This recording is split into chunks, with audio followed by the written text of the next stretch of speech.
The first Gunmakers Fair at Kempton was a huge success. Maybe not what you're thinking. This was a fantastic meeting of some of the world's best muzzleloader rifle makers and best artisans of powder horns and other accouterments, preserving the art and industry of early American muzzle-loading gun making, as you'll see right now when we go out in the open. You know, it's so funky.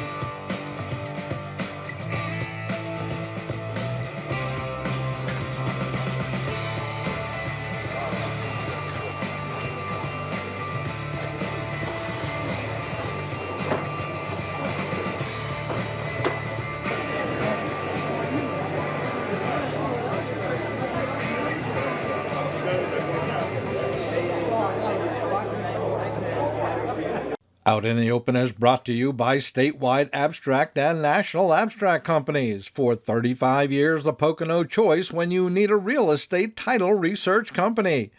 By Buck Hill Firearms, the Northeast's #1 online retailer of firearms. By B&B Chrysler, Dodge, Jeep, and Ram in Honesdale, a family-owned and operated new and pre-owned car and truck dealership trusted for the best price and service since 1970. By the Carr Firearms Group, the #1 choice of personal carry, and the Tommy Gun Warehouse in Greeley, where you will find the largest retail showroom in the Northeast for all kinds of new and used firearms. Hey folks, welcome to this edition of Out in the Open. I'm Alex Zedok. And I'm Joanne Zedok. And Alex, you know how I always tell our friends out there how much I like all the things we learn? But it seems like the longer we do these shows, they get even more interesting as we go along. Absolutely. You know, you meet so many fantastic people, as we did at Kempton. You know, Kempton is a town a little bit west of Allentown, and while there was this rifle making event happening there for the last several years, it was moved to a new grounds, and so it's the first Kempton, the Gunmakers Fair at Kempton is what I think they're calling it. It's fantastic. I mean, well, you know, there were so many people there, not just from Pennsylvania, but from all over. Right. When you look at the license plates on those cars, you go, wow, where do these cars come from? Oh, well, look at them. They're all over the place. That's true. Yeah, it is. And, you know, it's only going to get bigger. Yes. You know, the interest in muzzle loading and muzzleloader rifles has just grown in the last couple of years. More and more people are getting into this kind of thing, and boy, people are looking for a hobby of either making a long rifle or some of the accouterments, you know, which include the powder horns. You can carve powder horns, you know, cow horns, or you can make other things. A lot of people make leather goods. A lot of people make jewelry and other kinds of things. They decorate some of the arms and some of the things that are talking. Even the powder horns, they decorate some of them, just like great artwork. And the blacksmiths always hammering this stuff out and making things out of iron and steel and all kinds of things. So, you know, they're there also. We had a great time, and as you'll see, so don't go away. We'll be right back. Fishermen use anise oil to mask human scent on lures and bait, and deer don't object to anise either. You can use anise-infused soap every day. Get the all-natural, handcrafted sports bar with oil of anise from Marie Soap. Go to mariesoap.com. Order today. Forget the shore. Relax at the Jug Handles Creekside Bar and Beach Oasis. Ice-cold beer, specialty cocktails, and a full menu for outside dining. Live music every Friday and Saturday. Ignore the shore. Visit the Jug Handle in Cinnamonson. We are at the Gunmakers Fair in Kempton, Pennsylvania. Now, if you don't know where Kempton is, it's just a little bit west of Allentown, kind of set in the hills there. Fantastic place. And with me is Dave Ehrig. You've seen the show before. You've seen him talk about his muzzle loading experience. Dave, this is unique. It's the Gunmakers Fair at Kempton. That's correct, Alex. And so that the viewers out there know, it's primarily dedicated to flintlock and percussion lock muzzleloaders. In other words, 18th and 19th century guns. Old stuff. Old stuff. We're not making new guns here. This is old stuff. But there's so much more here than just old guns. We have powder horn makers who do excellent scrimshaw. We have leather bag makers who do anything you could ever imagine that you needed, but in leather. We have redware pottery people. We have Windsor chair people. We have so many organizations on site that represent either the Pennsylvania Federation of Black Powder Shooters or the National Muzzleloading Rifle Association or Jacobsburg Historical Society, and so much more. We had no idea that we would be so well received. As you could see from our parking lots, we're running out of parking spaces. Yesterday we had over 1,000 cars, and I'm sure today's going to be well over that. Now, we moved the show from, it was at a different location. 3 miles north of Dixon's muzzleloading shop on Route 737, just north of Kutztown. Okay. Now we're in the little town just north of Kempton. Okay. And this is the Kempton Community Center. Obviously dedicated for their fairs, their tractor pulls, their alternate energy fairs. They do a lot of local, I call them happenings, where people show up and they share what craft, what talent they have. This is probably the biggest thing they've ever seen happen at the community center. Now, this show is not new. This has been going on for a while, a long time. 1982 was when the first Gunmakers Fair happened at the Gunmakers shop at Dixon's. And it ran for 37 consecutive years, long time. But then the pandemic hit. And for 2 years, they weren't allowed to have large gatherings of people. And when it was time to crank it back up, they unfortunately lost the parking area on the farms adjacent to the property. So it was time for the Gunmakers Fair to move on. And it did. It moved on up here 3 miles north of the gun shop. Is the sport growing? I mean, you know, what's happening in that industry?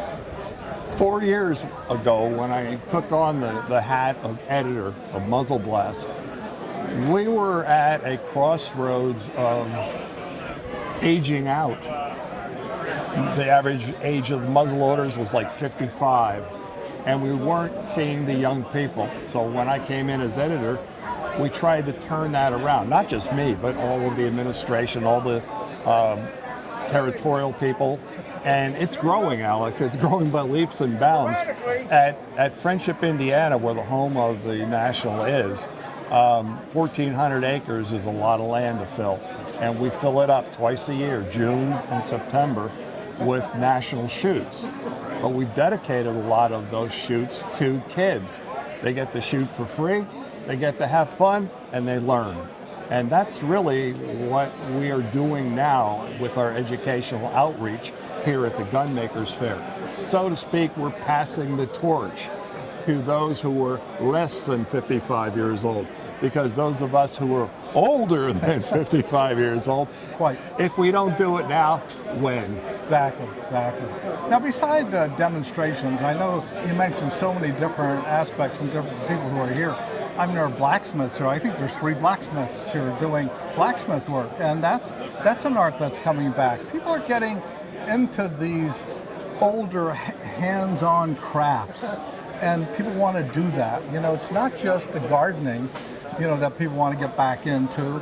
It's a different lifestyle, and now people are saying, maybe I can learn one of these old crafts. And building a muzzle loader takes time, effort, energy, and understanding. But boy, when you're finished, you've got something to be proud of. It's like a fantastic piece of furniture. And so will your ancestors. Exactly. Yeah, we've made it a point to teach schools on building the flintlock rifle, schools on creating the artwork with horn, cow horn, schools for the leather workers, schools for the blacksmith. We call it a culture. Everything from the 18th, 19th century is part of our muzzleloading culture. And we're here as a giant, as Joanne Dietrich, who I worked on to so we could be here, she said, how big is this going to be? I said, huge. We've taken it on the road. You've filmed me before at Jacobsburg, at the Kutztown Folk Festival, and God only knows how many other places. This is just one more extension of that culture. And as you can see from the crowds that are here, it's big. Yes, absolutely. Now, this is the last week in July, or the end of July. And will be Are we thereafter. going to look at, in the coming years, is this what we're going to do? In 2023, the last week in July. In 2024, the last week in July. And it's going to continue for as long as people keep coming. That's fantastic. If people want more information about muzzleloading and your organization, how can they get it? Just go to our website at nmlra.org. ML National Muzzleloading Rifle Association. That's what I was getting at, so people would know that. So it's easy to find. They get the information, or just Google muzzleloading and you'll find a track or something getting into that area. And we have about 51 videos on YouTube. Yeah, fantastic. All right, we're going to take a little bit of a walk around. And, please do. Enjoy yourselves. It's a great day and a lot of interesting people. Thank you so much, and thanks for your effort in bringing this to this area, because I know mostly your effort and some other people, but without you, this wouldn't have happened. It was way more than just Dave Eric, trust me. There was Jim Fulmer and John DeWalt and the Federation, Jeff Warner, and Jacobsburg with Amy Goulart, and the list goes on and on and on. It takes a lot of volunteers. But at the top is Dave. You know, he's the one that kind of makes it all happen. Thank you so much. Appreciate it. Alex, thanks for stopping by. Absolutely. Hey folks, we've got a really interesting little piece of information for you here. We're going to talk a little bit about rifling a barrel like in the old days, and with me doing this is Steph Harding. Steph, how old are you? I'm 24 years old. 24. And how long have you been working, doing this, helping out at shows and places, rifling barrels? I've been rifling probably about 8 to 10 years. I've been shooting for 12.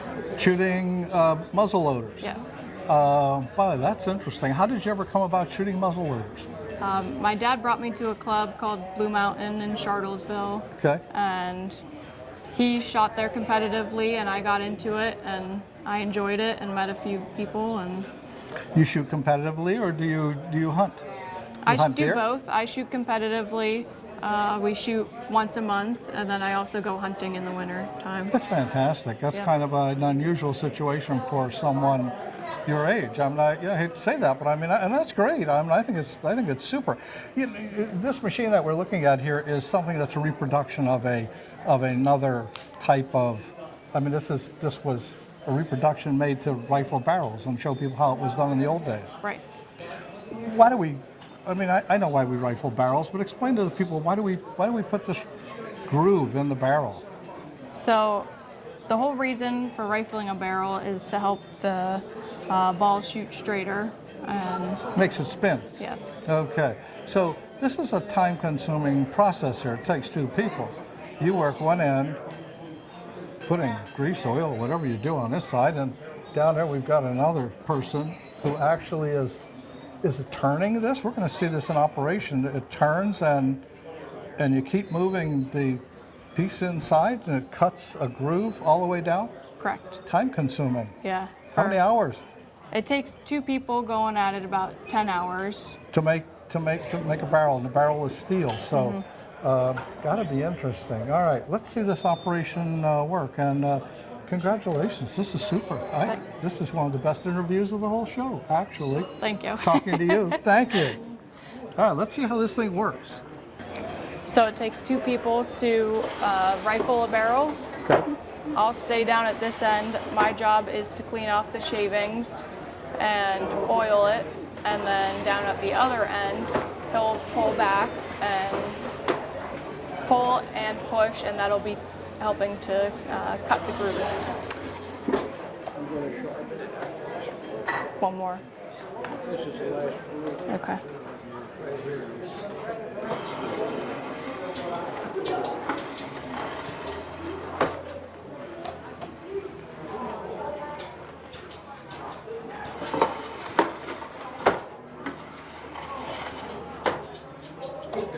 Real estate law is our business. Need an abstract title search company near Stroudsburg, Mount Pocono, Pocono Lake, Lake Naomi, Blakesley? Call National Abstract at 570-646-4110. For offices near Scranton, Clark Summit, Lake Wallenpaupack, Lords Valley. And for general information, call 570-226-6229.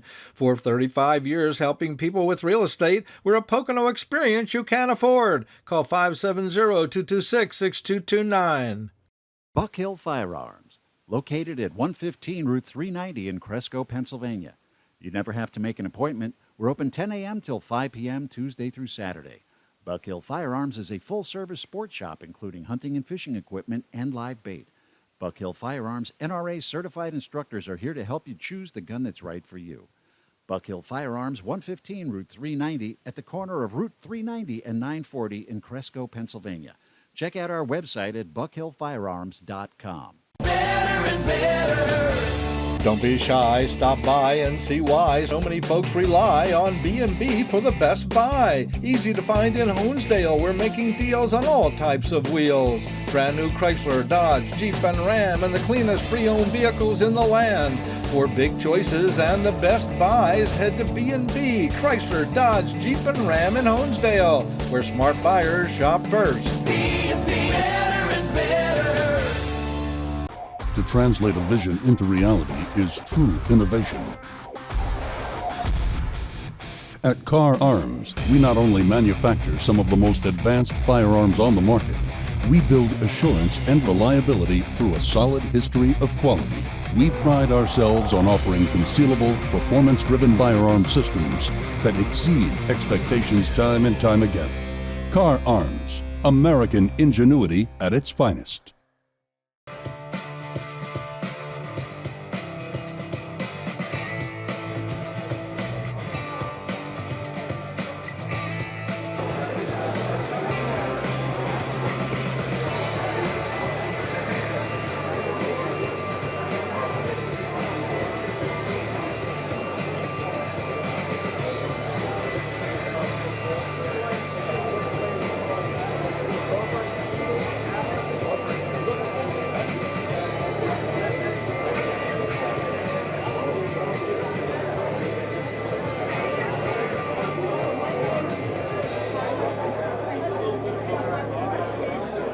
What's a horner? I don't know what a horner is. Yeah, I know what a horner is. A horner is a guy that makes powder horns, basically. Is that right? Yeah, among other things. Yeah, a horner is it's a very old trade, very old, thousands of years.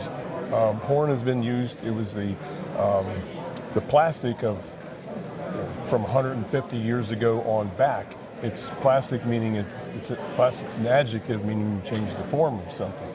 So you can heat this and form it into all kinds of things. Over the years, they would make items such as this, which is it's an ink horn, and you would, if you were traveling in the 1800s, 1700s, 1600s, you wanted to carry your ink along, you wouldn't carry it in glass because you'd break it, right? So you carry it in this little horn container.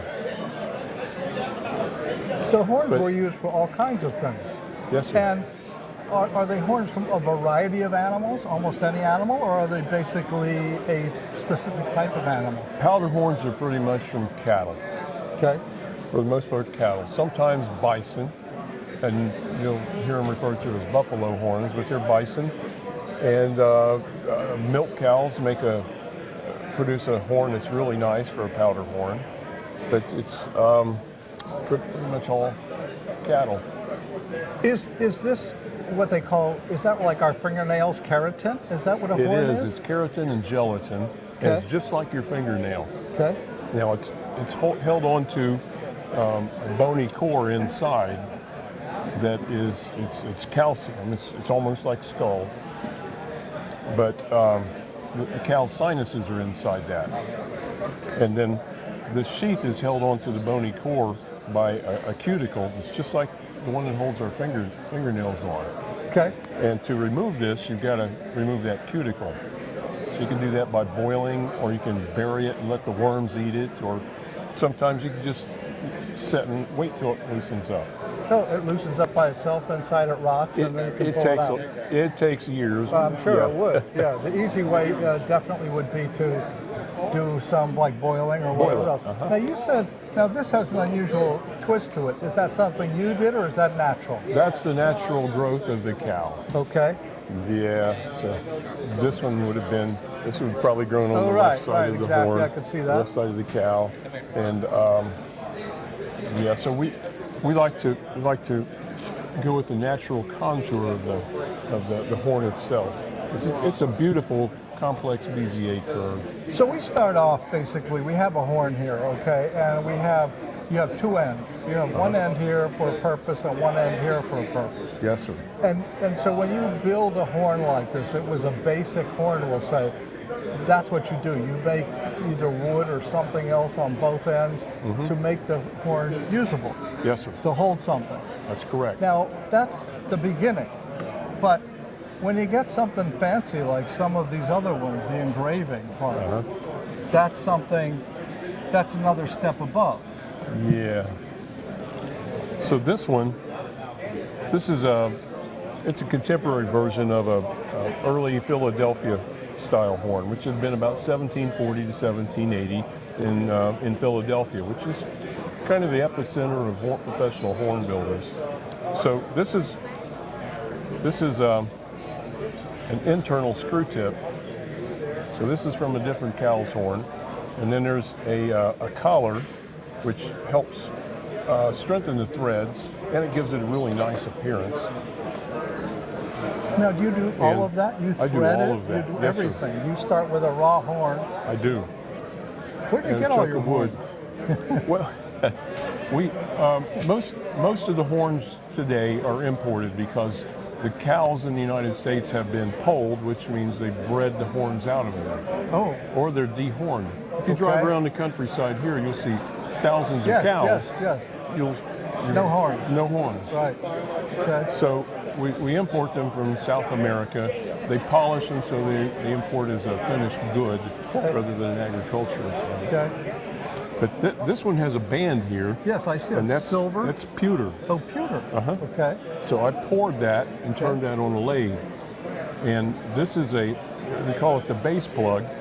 Well, this one has kind of a waist to it and a bead, and that's typical of the Philadelphias. And it has rope carving around here. So this one's made of maple, and they would use a fruit wood, an apple or a pear. Primarily now what you're building are powder horns. Yes. For people who do muzzleloader shooting and that kind of a thing. Some people just like to have them and hang them on their wall. Because I guess with their name on them or something.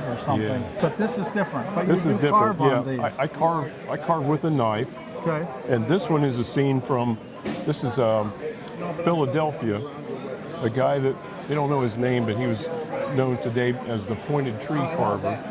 He did this pretty famous horn and had the city of Philadelphia and had some ships here because it was a major port back in the 1700s. And it's a Philadelphia band here. Got a guy riding a horse and my initials and 3 men in a rowboat. So I took images from that horn and put them on here. Okay, so now if somebody's interested in getting a horn, how can they reach you? You have a website or? No. Where are you from? I'm from Southwest Ohio, between Dayton and Cincinnati, in Middletown, How do people Ohio. find you? Well, you can get a hold of me on Facebook, Henry Bowman Horner. Okay. Or Henry Bowman Horner at gmail.com. Okay, so we'll put that up and we'll give people information in case they're interested in looking at one of your horns and getting a horn from you. That's great. Okay, cool. Appreciate it. Thank you. Well, thank you. Yeah, it's great stuff. Great stuff. Yeah. Thank you. This is Bill Slosser. He's a gun maker. I mean, from start to finish. Look at this work. Bill, how did you come about making these rifles?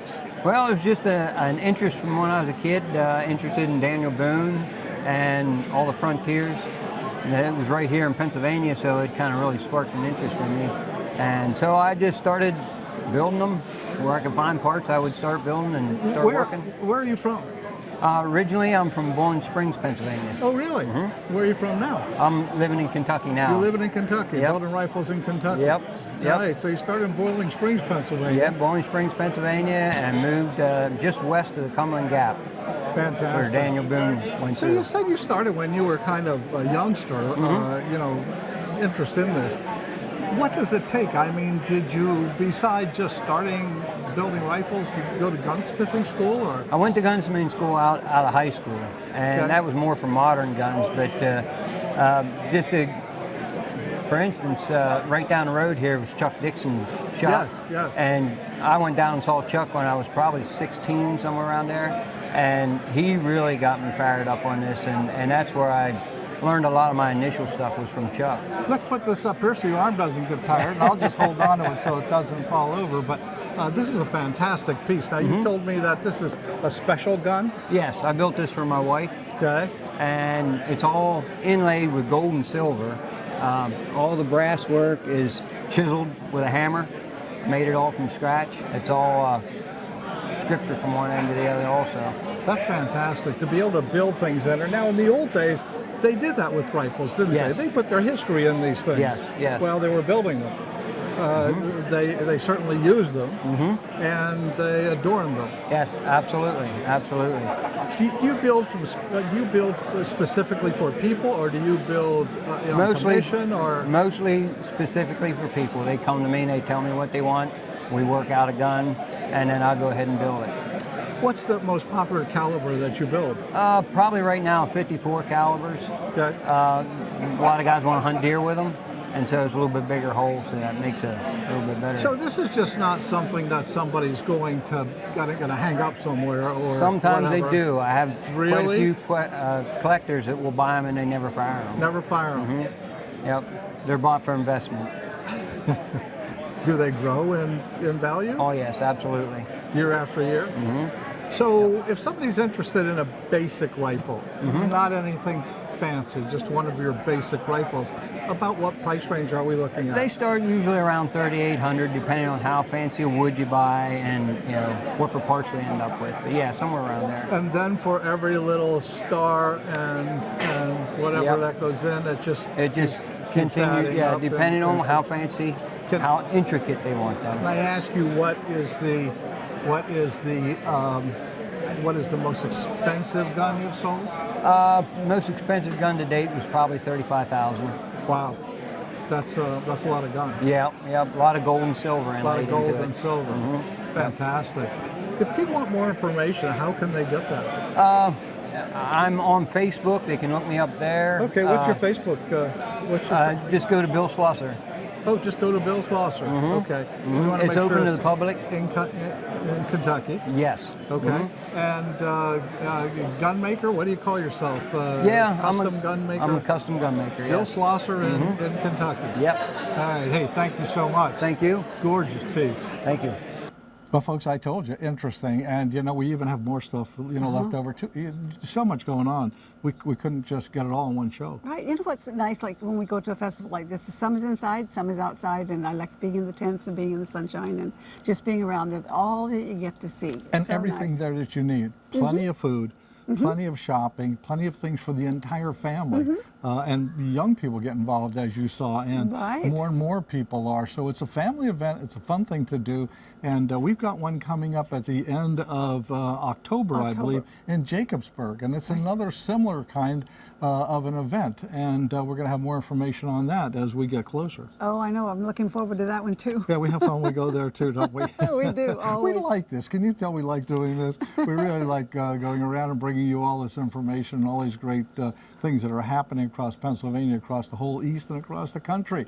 So we hope that you'll continue to watch the show and keep up with us, because we're going to be somewhere. We're going to be out in the open. Absolutely.